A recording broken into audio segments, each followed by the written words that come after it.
नमस्कार दोस्तों, welcome back. आप देख रहे हैं कॉफ़ी विद सुमित जैन। दोस्तों, आपने एक बहुत सोशल मीडिया के ऊपर मैंने भी सुना है, आपने भी सुना होगा कि मोदी जी इस देश का नाम चेंज क्यों नहीं कर देते, इंडिया से भारत क्यों नहीं कर देते और इसे हिंदू राष्ट्र डिक्लेयर क्यों नहीं करते। अब इस लिस्ट में मैं भी शामिल था, लेकिन इसके ऊपर मैंने इन्वेस्टिगेट किया तो कुछ हमारी टीम ने ये पूरा जो रविंदर पंचोली जी हैं, उन्होंने एक बहुत बढ़िया लेख भेजा मुझे, जिसका मैं आपके साथ शेयर करता हूँ। कुछ उदाहरण दिए और कुछ हमें हिस्ट्री और जो प्रेजेंट में मोदी जी काम कर रहे हैं उसका उदाहरण दे के समझाया कि भाई हिंदू राष्ट्र क्यों नहीं किया, भारत का नाम चेंज क्यों नहीं किया। अब उन्होंने एग्जाम्पल दिया कि मान लो कि आपके गांव में 100-200 घर हैं, जिसमें से 4 या 5 घर जो हैं वो आपके इतने अच्छे हैं, कितने खूबसूरत हैं कि बता ही नहीं सकते, और जो बाकी के 194 घर हैं वो खराब हैं, नॉर्मल है। लेकिन आप क्या चाहते हो?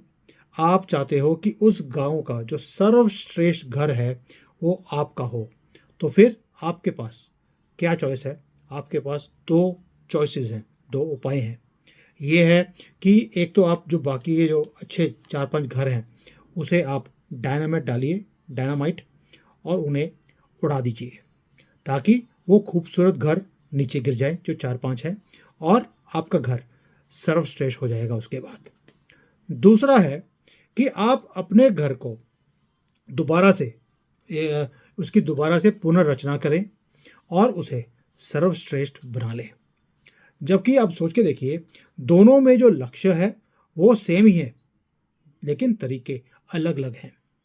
इन दोनों तरीकों में एक तरीका है रचनात्मक रचनात्मक, ये उन्होंने मुझे सिखाया है, रचनात्मक सोच का तरीका। और दूसरा क्या है? विनाश का, वो भी विनाश की सोच का तरीका है। अब दूसरा तरीका उन्होंने मुझे और समझाया इस एग्जाम्पल से कि भाई मान लो कि किसी होटल के बाहर एक बोर्ड पर लिखा है शुद्ध वैष्णव होटल, और अंदर टेबल के ऊपर मीट, मुर्गा, मछली, ये सब कुछ परोसा जा रहा है। तो फिर आप क्या सोचेंगे? और मैंने ऐसा ढाबा देखा है जम्मू के रास्ते में, बाहर लिखा था शुद्ध वैष्णव ढाबा, या मीट और वेजिटेबल यहाँ परोसे जाते हैं, मतलब कि शुद्ध वैष्णव के नीचे मीट भी लिखा हुआ है उन्होंने।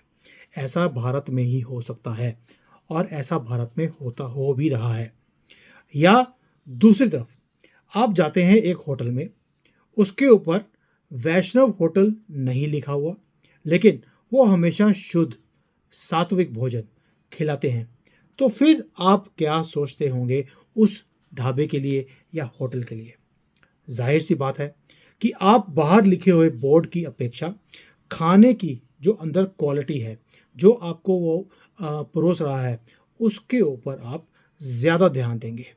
और अगर आप सात्विक भोजन पसंद करते हैं तो आप हमेशा ही जो दूसरे वाला होटल है, जिसके बाहर ये नहीं लिखा कि ये वैष्णव होटल है, आप वहाँ पर जाना पसंद करेंगे। ये एक सोच का अंतर है।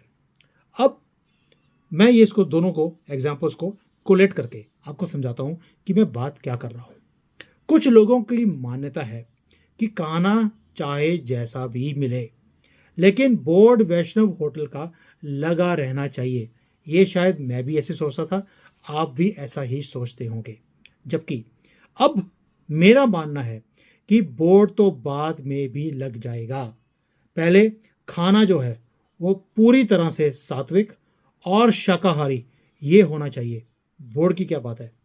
जैसे कि अभी लोग बोलते हैं हिंदू राष्ट्र, हिंदू राष्ट्र की मांग होनी शुरू हो गई। भाई, कुछ लोगों की मान्यता है कि मोदी जी अभी तक संविधान में सेकुलर शब्द को काट के भारत एक हिंदू राष्ट्र क्यों नहीं कर रहे हैं।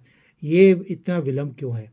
मतलब कि होटल का सिर्फ बोर्ड बदल दो, खाना वही चलता रहे जो मीट मच्छी वाला इस देश में चलता था। जबकि मोदी जी क्या कर रहे हैं?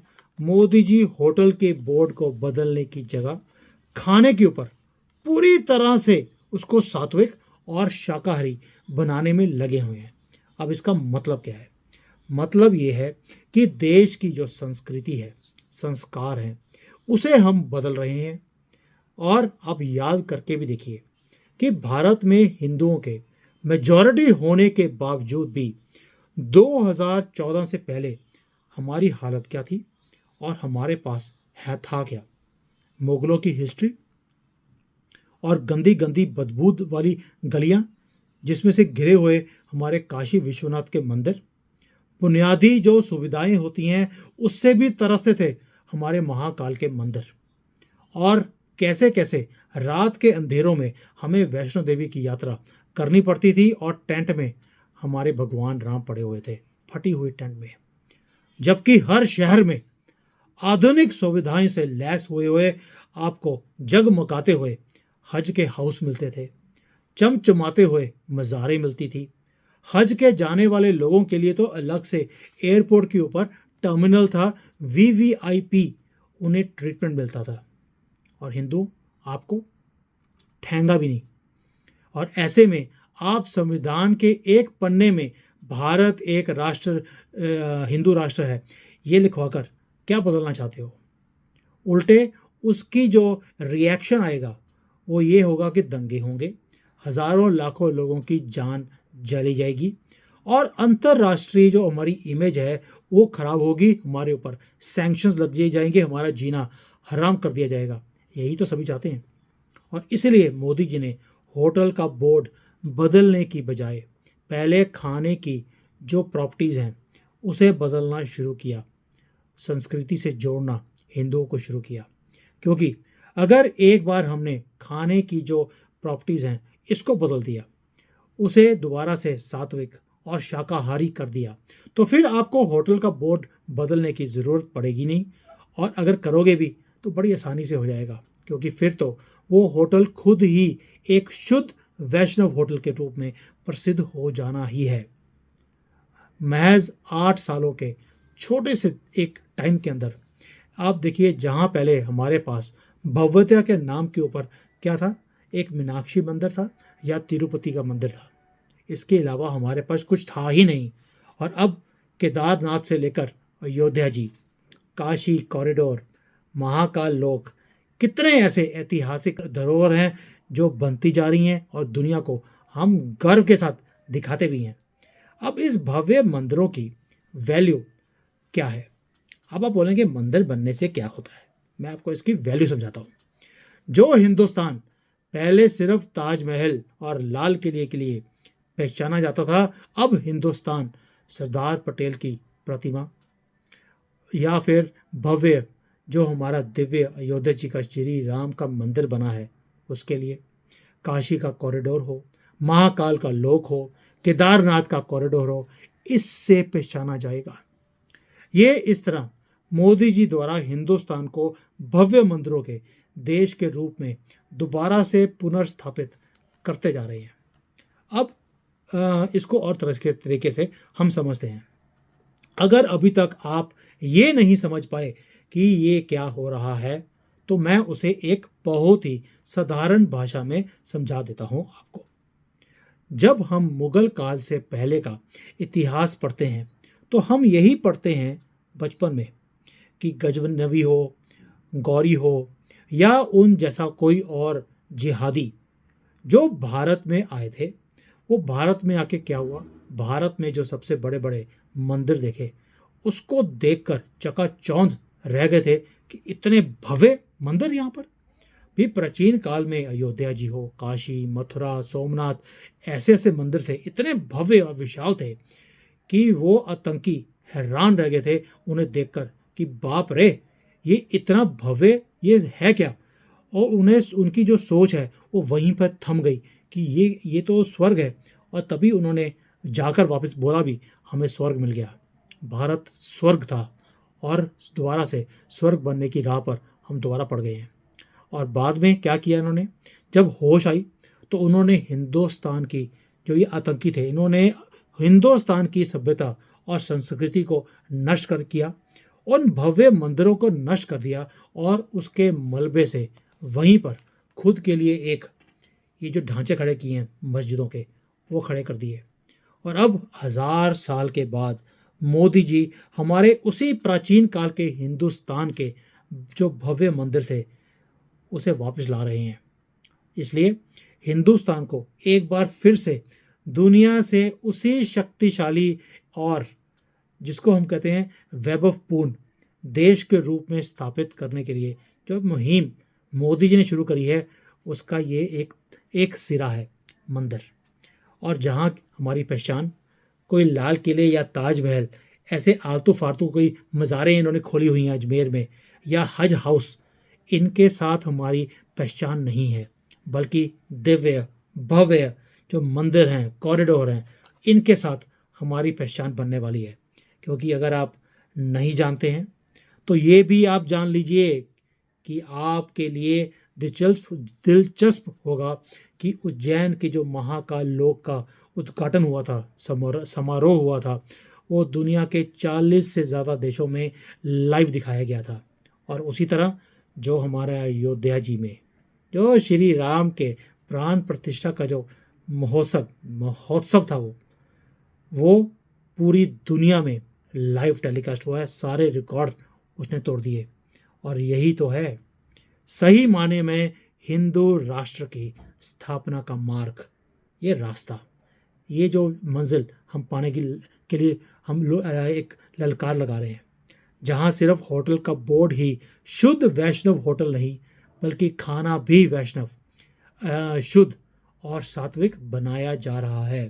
अंतर सिर्फ ये है कि कुछ लोग चाहते हैं कि मोदी जी गांव के अपने जो ये 4-5 सुंदर घर हैं इनको डायनामाइट लगाकर इसे उड़ा दें ताकि उनका अपना घर सर्वश्रेष्ठ दिखने लग जाए।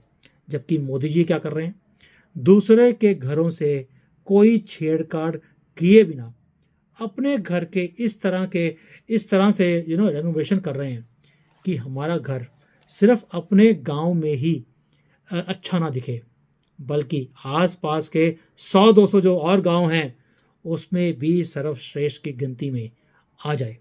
देखिए ये सिर्फ सोच का फ़र्क है। हम बहुत जल्दी गरम गरम खाने में लगे रहते हैं कि अब हमारा मंदिर बन गया, अब हमें हिंदू राष्ट्र डिक्लेयर कर देना चाहिए, इंडिया का नाम भारत कर देना चाहिए। मैं भी उस लिस्ट में था जिस लिस्ट में मैं आपको खड़ा कर रहा हूँ। अब मुझे मालूम है बहुत लोग हैं जो बोलते हैं कि मोदी जी ने ये काम क्यों नहीं किया जब आपके पास नंबर्स थे। सिर्फ सोच बदलने का एक नज़रिया है। अगर हम अपनी सोच बदलेंगे से उसी से समाज बदलेगा। यहाँ पर जो शुद्धता इस देश की है वो वापस आनी शुरू होगी। हम सबके अंदर आएगी ये चीज़ कि ये देश सनातन का था और ये सनातन का देश ही रहेगा। और अब तो जो हमारा सुप्रीम कोर्ट है उसने भी लिखना शुरू कर दिया प्राइम मिनिस्टर ऑफ भारत। हमारे जो इन्विटेशंस जाते हैं दुनिया में वो आ जाते हैं invitation from prime minister of Bharat, president of Bharat. कहीं भी इवन जो हमारा G20 हुआ था उसके अंदर भी invitations prime minister of Bharat की तरफ से गए थे। दैट मीन्स हमने वो नींव रख दी है। मंदिर बनने शुरू हो गए, हमने अपने आप को संबोधित करना शुरू कर दिया भारत के नाम से। दैट मीन्स नींव हो गई, मंदिर बनने शुरू हो गए। वो भव्यता जो भारत जिस चीज़ के लिए माना जाता था सोने की चिड़िया, उसकी राह पर हम चल पड़े हैं। आपने राम लला की मूर्ति देखी है? क्या मूर्ति है वो, मूर्ति नहीं, वो तो साक्षात भगवान राम खुद जैसे विराजमान है वहाँ पर, वो वाली हालत है। और यही था भारत जिसके कारण यहाँ पर स्वर्ग था, राम राज्य था, और उसको दोबारा लेकर आने की कोशिश कर रहे हैं। बोर्ड कभी भी चेंज हो जाएगा यारो, इस पर देर नहीं लगेगी। पहले सोच बदलो और उसके बाद देश बदलेगा। Thank you. आई होप आपको समझ आएगी कि ये जो पंचोली जी ने मुझे 2 चीज़ों से समझाया, मुझे लगा कि इतना टचिंग है, मुझे आपके साथ शेयर करना चाहिए। और इसलिए पंचोली जी के लिए थैंक्स तो बनता ही है यारो, क्योंकि बहुत प्यार से उन्होंने मुझे समझाया इस चीज़ को। मैंने कोशिश करी है, उनके जैसा विद्वान नहीं हूँ मैं, लेकिन कोशिश करी है उसको अपने वर्ड्स में आपके सामने रखने के लिए। और अपने कमेंट्स में ज़रूर देना कि आपको क्या ये बात सही लगती है या नहीं लगती, या और भी इसके अंदर पहलू हैं जो हमें सोचने चाहिए, ताकि जब हम डिस्कशंस करते हैं तो उसके बाद दिमाग चलता है और फिर समझ भी आती है कि सामने वाला क्या कर रहा है। क्या हम दूसरे के घरों को देखकर जल रहे हैं या अपने घर को ही ठीक करने में लगे हुए हैं? चॉइस हमारी है। जय हिंद, वंदे मातरम, जय Shri Ram. Hi there. If you liked the video, please don't forget to smash the like button, subscribe to our channel, and activate the bell icon so that you receive all notifications whenever we upload a new video. Thanks for watching.